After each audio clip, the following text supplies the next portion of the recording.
Today on Straight Talk Africa, an analytical reflection on the first ever Russian-African summit held in the Russian resort city of Sochi last week. That discussion is coming up next right here on Straight Talk Africa.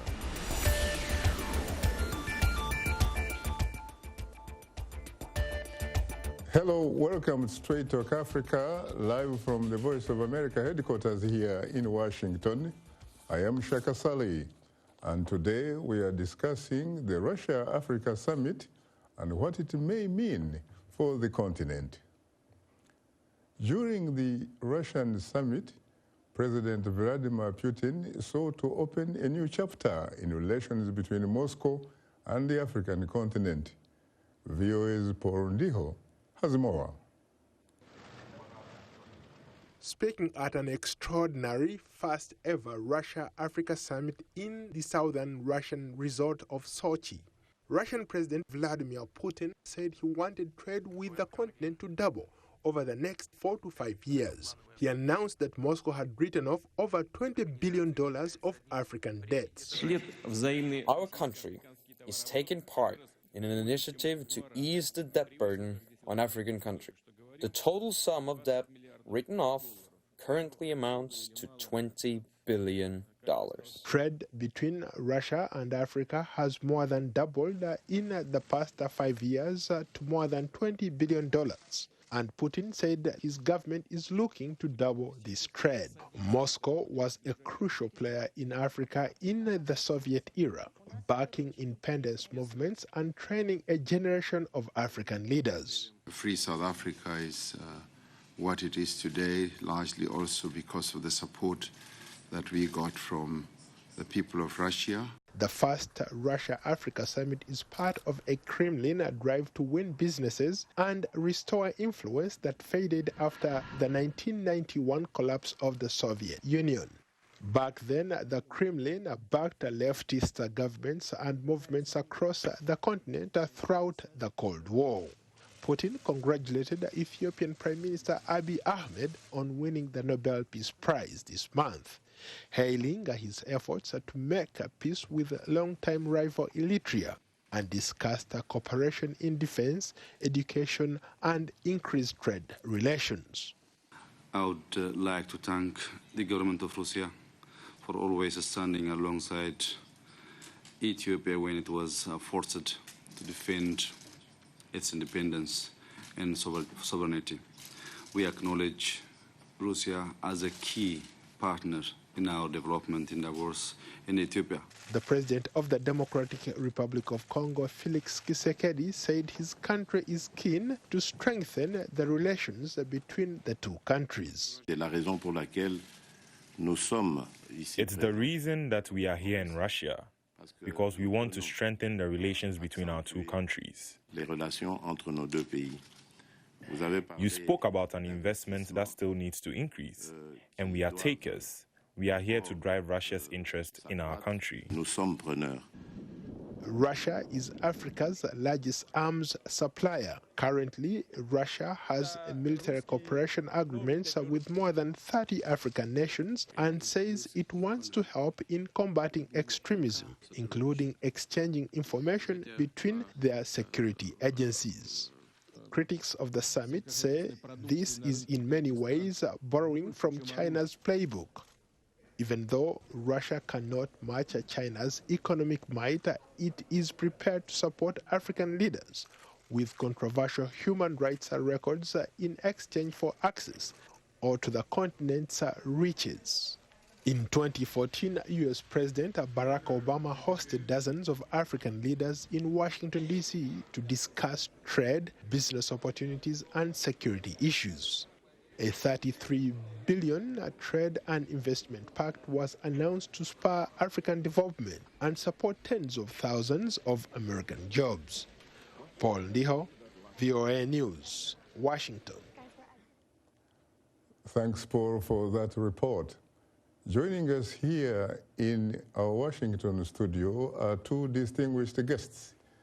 Temi Ablogba, Program and Research Associate for the Africa Program at the Center of International Policy here in Washington, D.C., and Richmond Danso, a doctoral candidate and teaching associate at the Department of Political Science at Howard University, also here in Washington, D.C. And last but not least, via telephone link-up from New York City is Dr. James Jonah, a former United Nations Under-Secretary General for Political Affairs, who is retired, but certainly, as you can see, not tired.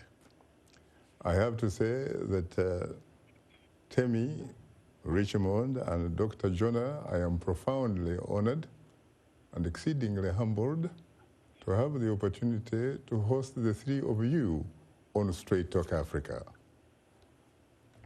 Thank you. You're most welcome. Let me come to you immediately. Tell me, what is your immediate reaction to the summit that just ended in Sochi? Yeah, so it was the first ever Africa-Russia summit, which is a really big deal. You know, Africa has had summits with the U.S., with the EU, with China, but the fact that this was the first ever one is a really big deal, and the fact that it was attended by over 40 African states as well. So you had heads of states, you had representatives from international businesses and government agencies, both Russian and African. I think the message that this summit was really trying to send is that Russia and Africa relations are really being revitalized. Interesting. Richmond, what about your take? How significant is this summit? I think I'll look at it from two perspectives. One, from the Russian perspective, what do they have at stake in this? Like, why will Russia call African leaders to Sochi? And from the African perspective, what are we bringing on the table? What are we taking from the table, right? Sochi is a very beautiful resort city. That's where they held the last Winter Olympics. Yeah.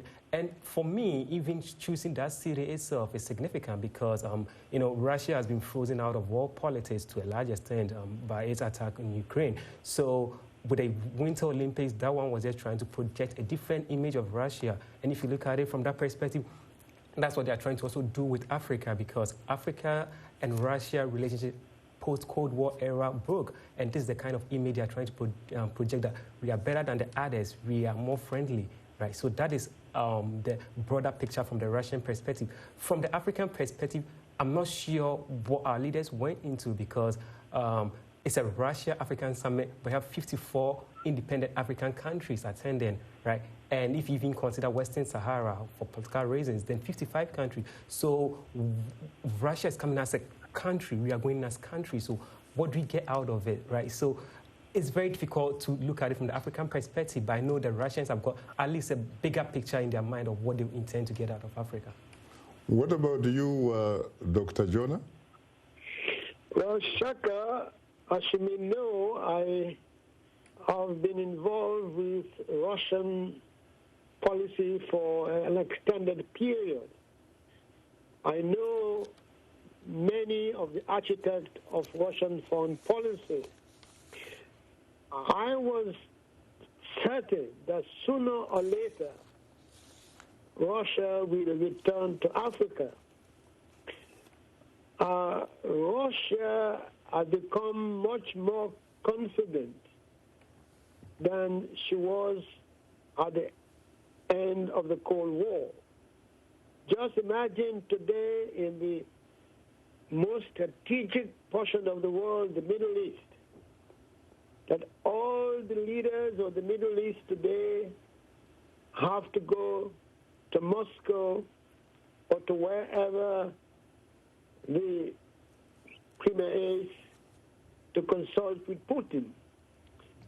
So I just did not believe, given their extreme expert in foreign policy, that they would leave Africa alone. A few years ago, I was at a conference in South Africa on BRICS, and I met a colleague from Russia. I said, when are you coming back to Africa? He said, right now we are going to use BRICS to watch Africa from South Africa. We can then determine what we can do. So I say this is a resurgence of a more confident Russia. So I'm not surprised. I see.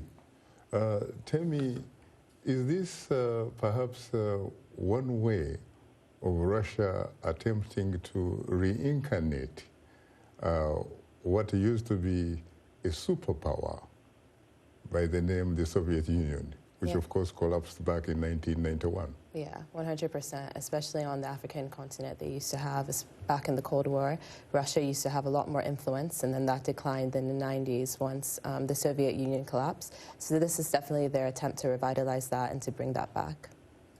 Now, Richmond, you know as well as I do that when you are, for example, playing the game of basketball, you always refer to the home court advantage. So when you look at such a summit, and you're looking at Russia meeting African rulers or African leaders, what do you see here? Who has the advantage? Well, obviously it's Russia. Right, I mean, because although Africa have got the resources and everything that the world needs, one way or the other we fail to realize this, right? And I guess it's only African leaders who fail to realize that the potentials we have, and others do realize that. So in that bid, they call us to their countries, and the moment you get to either DC, New Delhi, or Moscow, or Sochi, wherever it is, the home advantage, as we talk about it, comes in, because now they are going to set the rules of the game. And Russia is a big country, no matter how you look at it. So just let's put this in context. Imagine Russia having negotiations with a country like Djibouti, right, on any issue, security or defense-wise, right? It cannot match up to it, right? Because of, one, the home advantage, because of how even Djibouti is a small country, right? But because Africa is not united and African leaders are not going there as a united front, we always go there in divisions, right? So it gives any other country that wants to negotiate with Africa, they call it African Summit, but to the best of my knowledge, it's individual summit, because Ghana goes there to negotiate on its own behalf. So does Nigeria and Kenya, right? So it just doesn't play out well to Africa, no matter how you look at it. Whether it's even being held in Cairo, right? The fact that these countries go there individually, right from the word go, Africa loses out. What about that, Dr. Jonah? Well, as I said, if you look at the geopolitical implications of what's happening, it tells you what the future holds. Look at China, look at United States, look at France. You see, they're all concentrating on the area of the Gulf and the Horn of Africa. In Djibouti, you have Chinese bases, American bases, French bases all coexisting. You see China focusing on infrastructural development, mostly in East Africa. That's where the new battlefront will be. And I just couldn't see Russia standing back. But let us say this. Russia is going to be very cautious. They have had disappointments. Take Somalia. You know, there was at one time when Russia had a major base in Somalia. Then they lost it and the Americans took over. There was one time when they have a very strong military impact in Ethiopia. So I think that they will move very, very, very cautiously, but they want to be part of the great game. So I personally am not surprised that these moves are being made at this time. But when we look at the summit, what is at stake here? Because it seems to me when I look at the figures, it is money which is going to be made trading with Africa. And most of the resources, for that matter, happen to be in Africa and not Russia.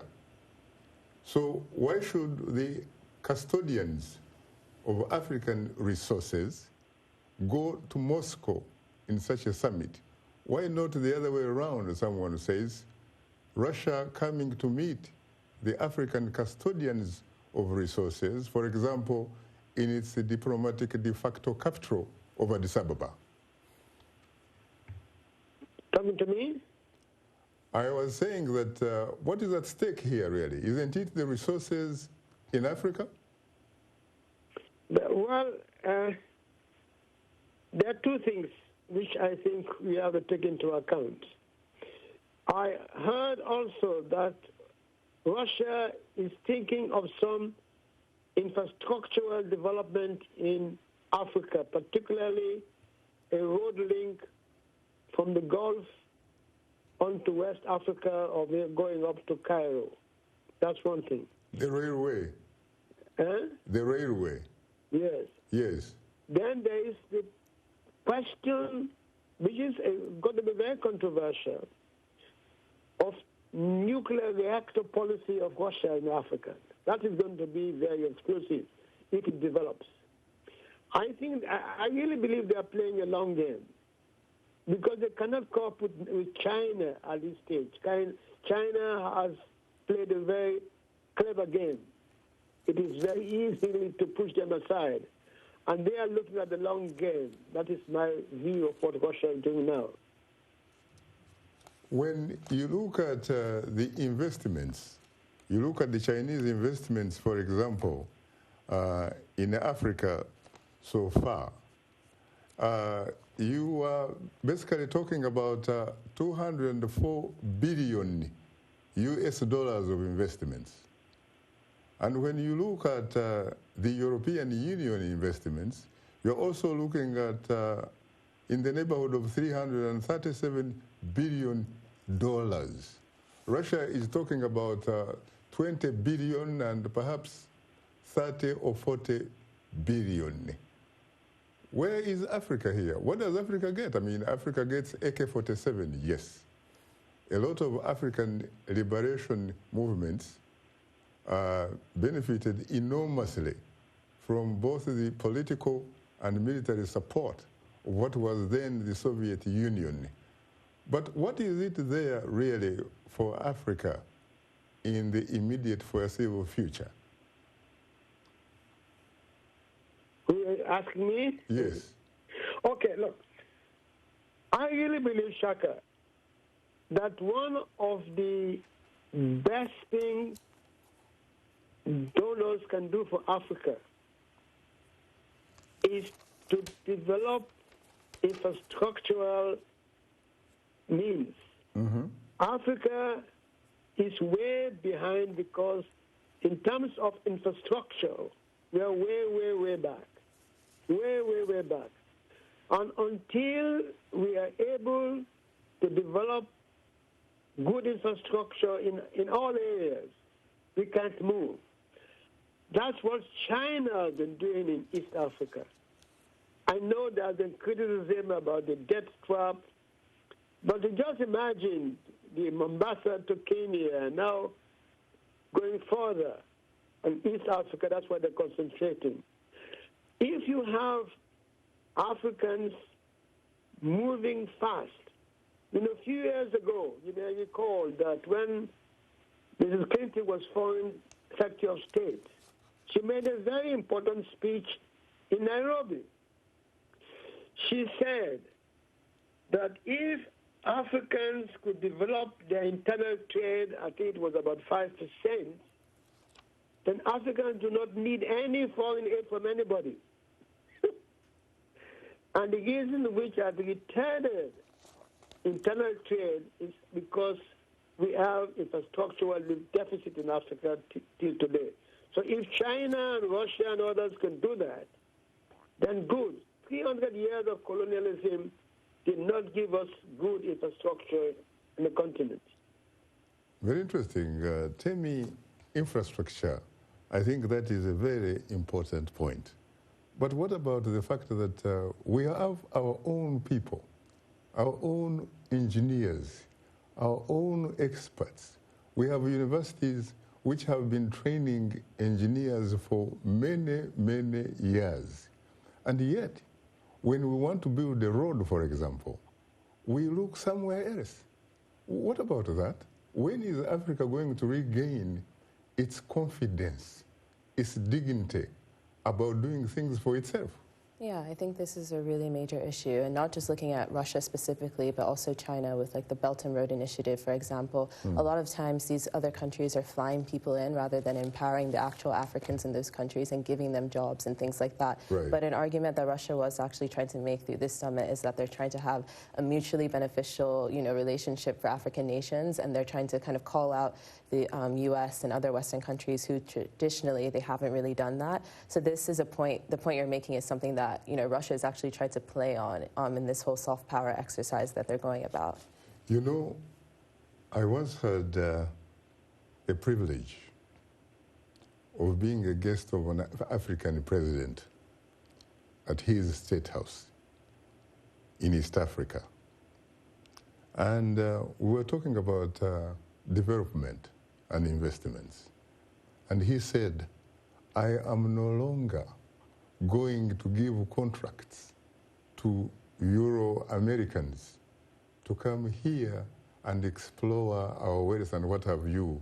Instead, I am going to give those contracts, those opportunities to Chinese. Then I said, but what about your own people? Your own people can develop the ability to explore those types of opportunities that you are talking about. How come, when it comes to development, we do not trust ourselves to be able to do it? But when it comes to the military and what have you, we think we can do it. But when it comes to road engineering and what have you, despite the fact that we have factories of engineering, we outsource. Why? I think it's a historical problem that we've become dependent on outsourcing, and I think the solution to that is really changing the narrative of this. So, a lot of, in terms of the Russia summit, a lot of Africans kind of look to Russia as a positive alternate to, China or the U.S. In terms of China, Africans are realizing they're way too dependent on the Chinese. You see the levels of debt and all these things, the amount of Chinese in all these countries. So they realize we have an overdependence on this country. And then in terms of the U.S., they've cited the fact that, U.S. policies in the Middle East have actually been, detrimental to some countries. So once again, they're looking for another alternate.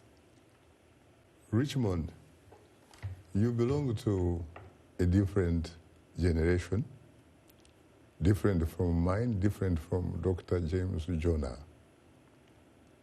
Do you feel confident that your generation can, in fact, stand on our shoulders and see a little bit further in the context of developing Africa?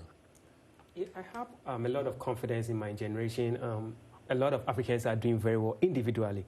But I think the issue is when it comes to governance and collectively what we can do together, right? But on individual basis, African youth are doing brilliantly well. You can check from the records on almost any major event that takes place in the world. There should be an African individual part of it. So individually, we are doing well. But collectively, I think that's where the issue of governance comes in, and what your generation is failing to realize, that you are failing us even at this time of the year, right? So previous generation failed us, people are also building on the same failure. So it just makes it very difficult for us to have the belief that after you are gone, how much more will be left for us to continue from, right? If you are selling almost everything on the continent to Chinese, to Russia, to the United States, what are we going to build on, right? That is a major concern for the next generation, right? What are they leaving up to us, right? What are we going to work on? Because in the next 30 years, most of these negotiations and contracts you are entering in, that's when we are going to have the effects of it, right? If you're not able to pay the debt to China, right, what happens? Are they going to take over the countries? The burden is going to be on my generation and my children. So I think, to put it simply, we have that belief, but we also are very skeptical of what you people are doing to us, the older generation, think that you are selling our future without you thinking about what's going to happen next, because probably you're not going to be around, so who cares? I mean, that's how we feel. There are some people who say that if only for a second you could imagine Africa as an incredibly gorgeous woman, And this incredibly gorgeous woman of Africa is being courted by incredibly well-off, sophisticated, rich bachelors, which means this incredible, gorgeous woman has an opportunity to make some choices, really, to choose among those incredible, sophisticated, rich or well-off bachelors who are courting her. So what sort of suggestion or advice would you give to the individuals who happen to be right now the custodians of the African continent's wealth? Right, and you pick the right word, custodians, right? It's not their property, right? So if you look at the concept of land in Africa, it's for the dead, the living, and the unborn, right? So if our leaders or the custodians look at development or anything relating to Africa from that perspective, that would be great, because then they're not going to just be, as well, selfish or greedy and just sign on to any dots that's presented to them, right? They're going to take measures and read contracts and understand what is being said. What is a long-term effect, not the short-term effect. Not what we are going to get, not what your personal bank account is going to look in the next 2 days, right? But what is the future for Uganda? What is the future for Malawi in the next 10 years? Are we still going to go to Moscow, Beijing to Berg, or New Delhi? Or the next stop is going to be Sydney? Like, what are we thinking about? What is the future for Africans, right? So if they can look at these things from that perspective, like this, we are just custodians of these resources, right? And to pick on your analogy with a beautiful woman, right? My grandmother used to talk about this similar thing, but what she would keep telling us is that if you are that beauty without brains, then you're not going to get anywhere. So that answers the African question, right? Very pretty, but we have the brains as is where, the resources to manage it. I'm not saying we are not smart, but are we applying that in terms of leadership? Probably not, because if the continent is still at this stage, then we are missing that, right? So that beautiful lady will just be misused by men, and in the long run, she's just going to look ugly, right? And that is what is happening to Africa, and that's what we have to address. Are you surprised about talk about when it comes to leadership? People talk about when it comes to Africa that there is, in their words, not mine, a leadership deficit. We don't have, I'm sorry to say, but a lot of the so-called leaders on the continent are not leaders, right? Because leaders look after the citizens, right? But if you look at what happens on the continent, that's not what they are doing. These are people who are there to enrich themselves.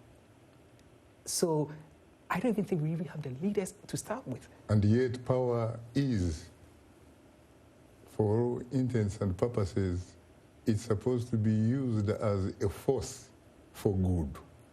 Not with African leaders. For improving the quality of your people's conditions, your people's lives. Let me come to you, Dr. Jonah. You've been around. You've seen it. You've done it. What is your observation? Why is it that Africa isn't perhaps where it is expected by many to be, especially given that it seems at least to have had an incredibly good start by some of the founding fathers in the early 60s? Well, first of all, our founding fathers were unique. And I recall when I was doing the orals for my master's. And this was around 59. Mm-hmm. And there was tremendous fear in the West that Africa would become communist. And they asked me the question, what kind of role will you play as an African I said to them, look, I don't think you understand Africa. Mm-hmm. I said, Africans do appreciate what assistance they will get from Russia and the communist camp, as it's called, in the fight against imperialism and colonialism. But they will find difficulties in Africa for two reasons. Africans are religious people. There is no way they are going to denounce God. Mm-hmm. They're not going to do it. Secondly, they are not going to have an embrace of socialism in terms of controlling the means of production. It's not going to happen. Because there is something innate in the Africans of trading. And they were surprised at this. I said, and of course, what happened. I think our leaders understood this. They are not going to accept all ideology as it is. The next issue which they confronted, of course they were not there, they were all removed. We forget that our leaders were removed shortly after they took over and military regimes were installed. And there are a lot of historical writings now as to how these people were installed as military leaders. You yourself can know, how did Idi Amin become president? Mm-hmm, mm-hmm. The facts are there. Okay. So that was a problem. What about Mobutu Sese Seko Wazabanga? Well, this is, look, if you want to go into it, the Congo crisis of 1960-64 was the pivotal struggle between East and West. Because how it ended decided who should have sway, and the West won. But the problem is that the West won because Sako was with them, Katavubu was with them. The man who was with Russia, Lumumba, was killed. This what happened. So the West won and the Congolese people lost. Yes. That is what happened. I mean, this is why what I grew up on. And that was unfortunate for Africa. But if I can go back to our young colleague, mm-hmm. and he's right that the new young generation of Africans are in a better position. You see, the way when we went to school, and I must say, to be very frank, that I know for the British they did give good fundamental education, but for some reason or another, they did not allow Africans to get into the field of engineering and things like that. You have to be a lawyer, you have to be a doctor, a clergyman, a teacher. These are the preferred professions. You don't build a nation on those. Okay. Now things are changing. So when you get to mining, I come from Sierra Leone, you have the mining, but you have nobody, now they are doing it, at the time I was growing up, who has any mining degree. So you have to bring in outsiders to do that. So these were all of the complications. And even I was told by a Russian in the Lumumba University that they found so many Africans were going for the humanities and not for the tough engineering degrees, you know. So these were things which held us back, and hopefully it might change. I'm afraid time is not our best ally. You are tuned into Straight Talk Africa. We'll have more of a discussion in a moment, so please don't go away because we'll be right back with you.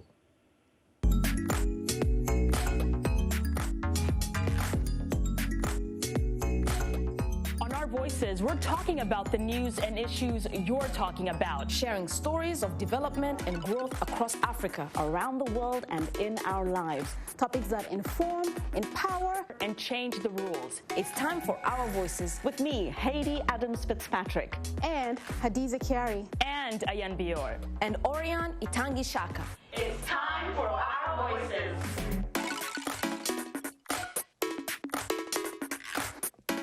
Today's youth are not just the next generation of African leaders, they are today's leaders. And this is the time to invest in them, today, not tomorrow. So let's connect, let's engage with each other on issues that will transform our societies. Innovation, leadership, entrepreneurship, things that you're doing to move the continent forward, to make you the greatest generation that Africa has known. It's Upfront every Wednesday, 17:30 UTC, right here on the Voice of America.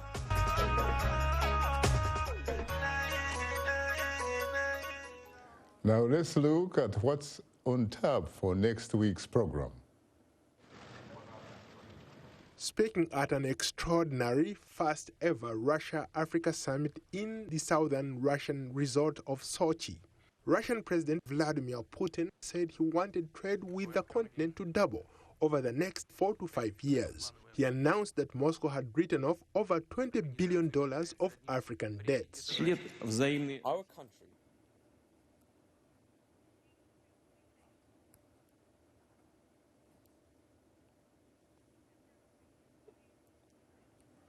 And today we are talking about the Africa-Russia Summit.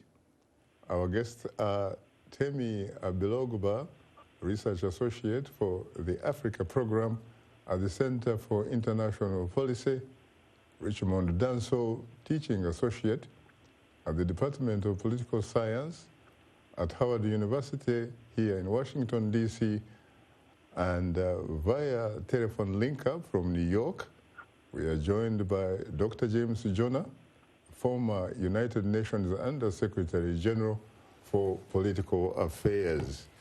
I have to say that I'm profoundly honored and exceedingly humbled to have the opportunity to host the three of you on Straight Talk Africa. Thank you. You're most welcome. Let me come to you, Temi. There is a very interesting gentleman in New York, and his name is Professor Joseph Stiglitz. He is a Nobel laureate in economics. He teaches at Columbia University. He's a former chief economist of the World Bank. He has written several books, among them the one on globalization. In that book, he talks about how, for example, the intellectual balance of power has been shifting in favor of Africa. And he's right. When I was growing up, there were very, very few universities that you could count on the African continent. There are so many universities today. There are so many university graduates, very smart. There are even, in fact, Africans who have, in their own right, become world-class experts. Africans can now read a paragraph and understand it and interpret it the way they want. Any particular reason why that does not seem to have really made significant difference in terms of the ordinary people, the ordinary African people benefiting from that change? Yeah, so I think that's an issue that really has to do with good governance and leadership issues. So a lot of the power and the money in Africa remains at the top 1%. And that's because of things like loyalties, tribalism, people wanting to keep the money in their own families as well.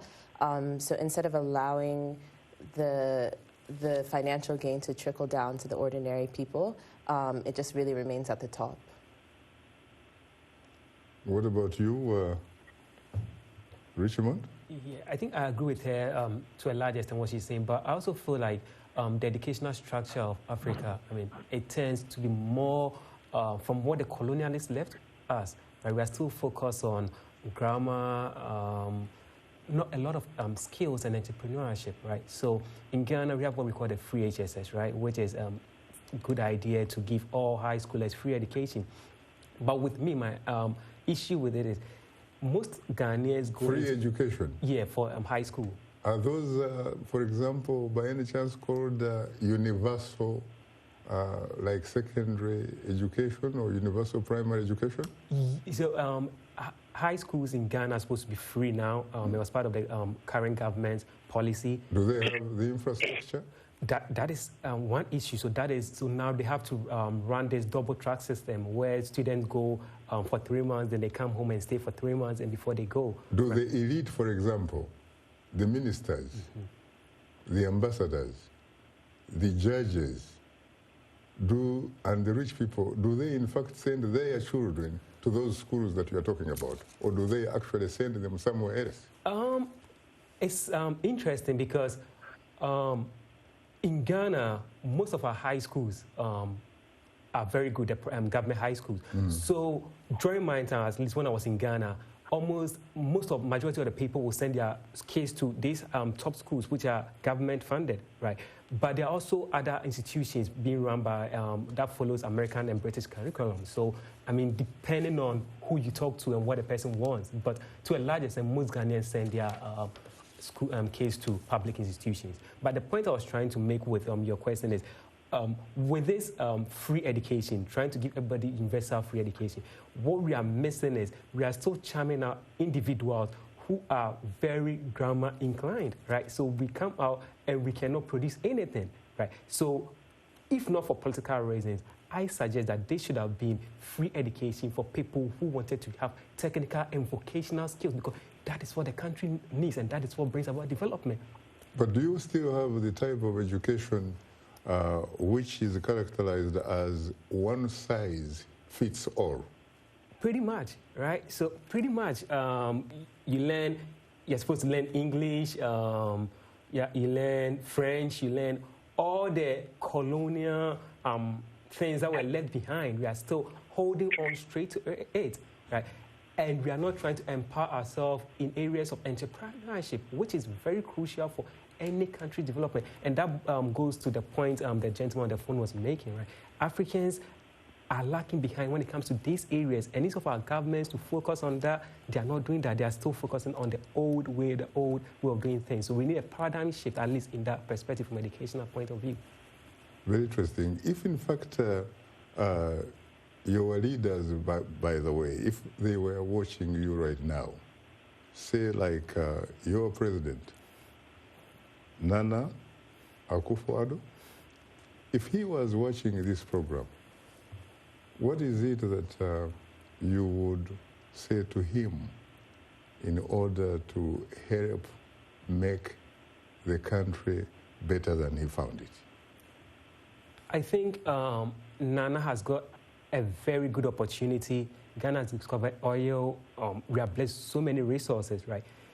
He should make sure that these things are utilized to the benefit of Ghanaians, not to the benefit of his party members, right? There's so many allegations of corruption in the country, and that is not helping, right? That is why the previous government lost. So if he's really committed to empowering Ghanaians, then these resources should be used to benefit Ghanaians. And to his flagship program, which is the free high school education, I think he needs to take a second look at it, probably be honest with Ghanaians that, hey, this was my flagship program, but looking at it from this perspective, I think we'd be better off focusing more on vocational and skills training than the path you are going on. Or a combination of both. Better still. What about people who say that, yes, while it is true that you need to focus more on some of these skill sets that can actually immediately bring food on the table, that perhaps what actually is lacking in most of Africa is the role of what is called as social engineers, organizing society. That you have to be able to have a sort of foundation infrastructure so that the other, which is a superstructure, can fit in? Yeah, I think that makes a lot of sense. I think when you look at the civil society spaces in a lot of African countries, they're shrieking because of, once again, bad leadership. But you have activists who are coming out and saying, fighting back against this. I know I always talk about Omoyele Sowore because I'm really passionate about his case, but he was a president in the 2019 elections, and he was really trying to argue that, you know, for years or for decades even, since military rule and onwards, Nigeria has really been plagued by bad leaders who haven't allowed, you know, the nation to move past a lot of its issues. The ogres. Exactly, exactly. So instead you have these people who have all this power, and then everybody at the bottom, there's nothing for them. So, you know, building a better civil society space, a better social space is something that very much needs to happen. I see. Thank you very much. Now let's look at what's on tap for next week's program. On the next Straight Talk Africa, conflict in Cameroon between the government and the English-speaking regions has caused deaths and displacement of 500,000 people. We'll explore how a peaceful resolution can be achieved on the next Straight Talk Africa. Welcome back. And before the break, of course, we were talking about the need for social engineers. So how do we go about doing that? Because at the end of the day, unless society is governed well, it's not going to deliver a lot of things that are needed really by the vast majority of the people. Yeah, I think an education shift, so instilling those types of values into young people so that they can grow up and think that is really necessary, because I think we mentioned this earlier in the show, a lot of the issues that this current generation who are in power, they're kind of passing down those issues and not, you know, creating a space for the younger generation to come up in. So I think by, you know, empowering the younger generation and teaching them, hey, this is a different way to look at things, I think that's a really good way of making sure that, you know, the future could be, you know, potentially different for Africa. What about the requirements for leadership? You hear in a lot of African countries talking about the equivalent of a high school diploma in order for you to run for such and such an office, or the equivalent of an advanced higher school certificate or university degree to be a governor, to be a member of parliament and what have you. But there are two important things that you don't hear about. One is character. The other is integrity. Yeah. Why? I think that's not something that we've valued as a continent overall. We look towards power and status a lot more than those things, and I think that people look at being a civil servant as a fast way to get rich. You know, civil servants are millionaires and billionaires in a lot of countries, which makes absolutely no sense at all. It's meant to be an act of service. You're meant to be trying to help, you know, the smallest person in society, the person with the least. You're meant to be helping, you know, lift them up. So, like I said before, I think there needs to be an overall shift in the way we just view things in Africa. What about the issue, Richmond, of basically what somebody would call the type of leader that really is there to serve his or her people? Servant leadership. Where is servant leadership when we need it? Because you see the issue of individualism as raised by Temi. In fact, there are people who characterize that type of people as people who are patriotic to their stomachs, the stomachs of their families and their friends, not society, not country. I think it's tough, especially judging from the fact that we've had these not so caring leaders, for lack of a better word, for generations on the continent, right? So it's just difficult. We are always looking back and see, oh, we had the likes of Seretse Khama from Botswana, who, to a large extent, facing this box of being a servant leader. Lieutenant General? In the first Khama. In fact, he once told me in an interview in Gaborone, a very nice man, that his names were Seretse Khama and Ian Khama. Seretse, of course, being his dad, the founding president of the nation-state of Botswana. Yes. Yeah. So it's just so hard now, but we can't lose hope. We have to forge forward, and I also think that it's up to the youth of the continent, because now we are exposed. There's so many information out there. We know what is wrong with the continent. We know what has caused it. At least there are case studies for us to see within ourselves, among countries, between countries. This is what other countries have done, and this is how they've done it, and this is what they've achieved. So if we truly care about the continent and we want to move the continent to a different level, then it demands on us to put selfish interests behind us and forge forward.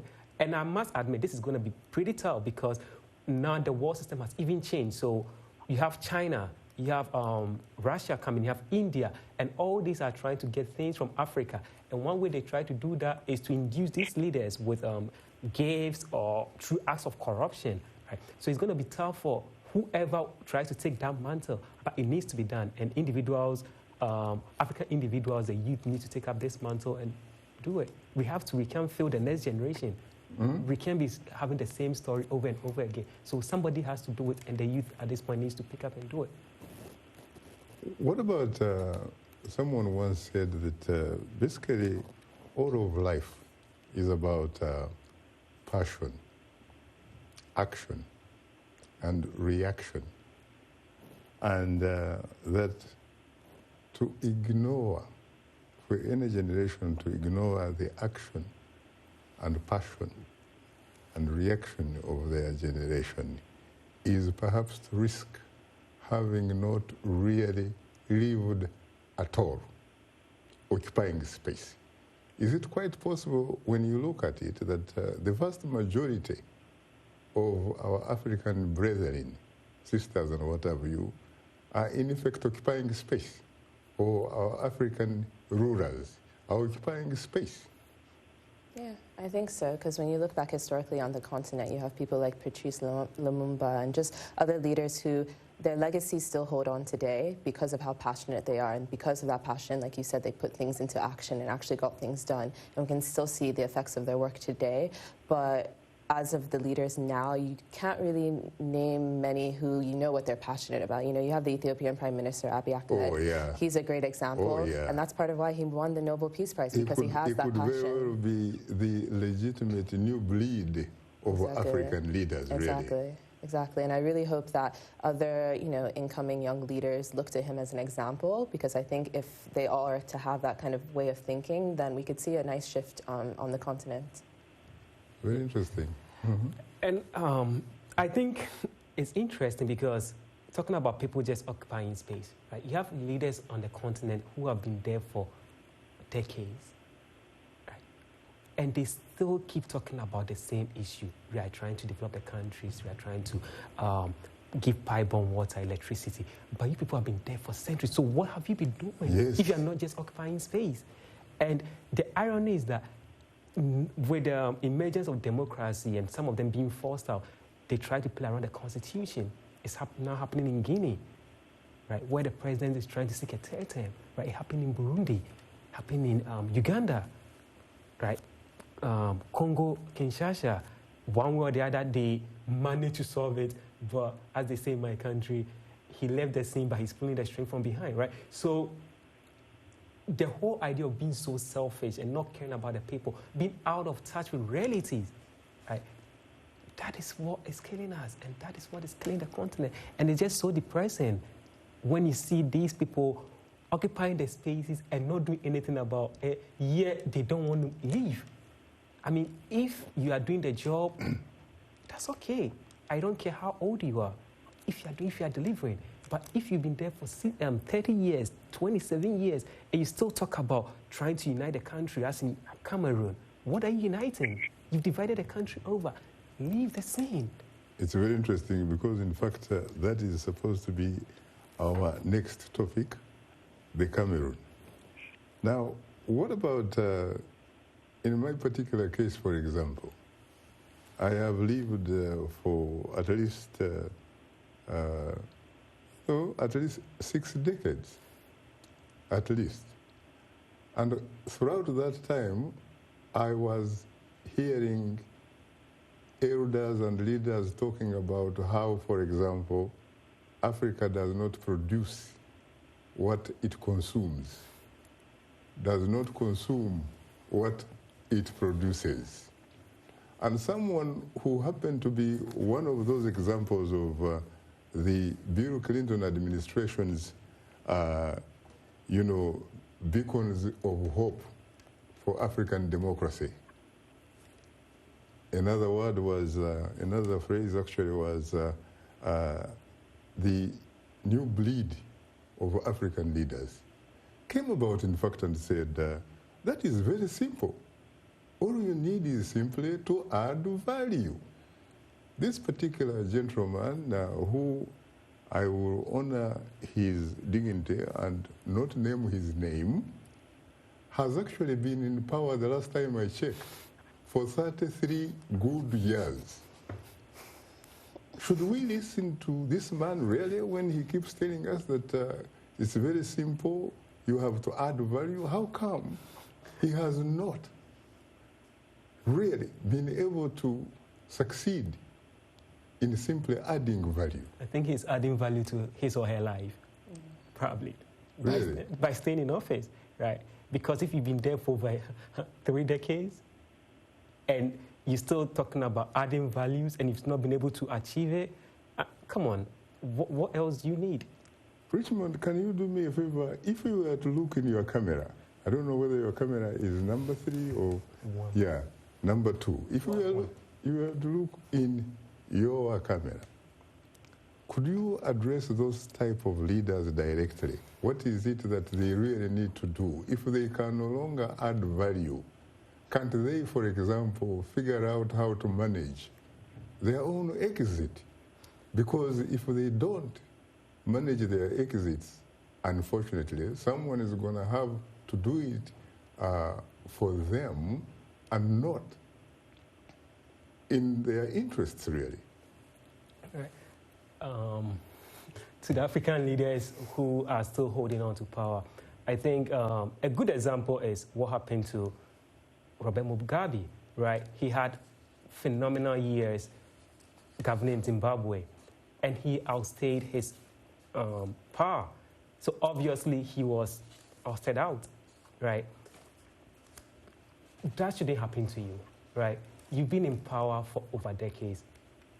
No good human rights, no constitutional right, and you're still talking about adding value to the country.